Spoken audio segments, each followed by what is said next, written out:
உங்களுக்குலாம் தெரியும், 24 பாராளுமன்ற தேர்தலில் மாண்புமிகு மோடி அவர்கள் 3வது முறையாக இந்தியாவின் பிரதமராக வருவதுதான் நாட்டுக்கு நல்லது, பாதுகாப்பிற்கு நல்லது, இந்தியாவின் வளர்ச்சிக்கு நல்லது என்கிற அடிப்படையில் எந்தவித நிபந்தனைமற்ற ஆதரவை, அதாவது அன்கண்டிஷனல் சப்போர்ட் நாங்கள் கொடுத்தோம். 26 சட்டமன்ற பொதுத் தேர்தல் என்பது வேறு.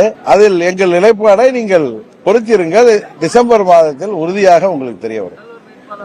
இல்லங்க, எங்களது அம்மா மக்கள் முன்னேற்ற கழகம், அதன் தொண்டர்களும் அதன் நிர்வாகிகளும் அவர்களின் விருப்பத்தை அறிந்துதான் நான் செயல்பட முடியும். இதில் நானாக தன்னிச்சையாக இந்த முடிவை எடுக்க முடியாது. ஏன்னா 7 ஆண்டுகளில ஆர்கே நகர் தேர்தலுக்கு பிறகு இந்த இயக்கம் எத்தனையோ பின்னடைவுகளை சந்தித்திருந்தாலும் என்னோடு தொடர்ந்து பயணிக்கின்ற லட்சம் தொண்டர்களும் நிர்வாகிகளும் அவர்களின் மன ஓட்டத்தை தெரிந்து உறுதியாக எங்க அம்மா மக்கள் முன்னேற்ற கழகத்தின் நிலைப்பாடு டிசம்பர் மாதத்தில் உங்களுக்கு தெரிய வரும்.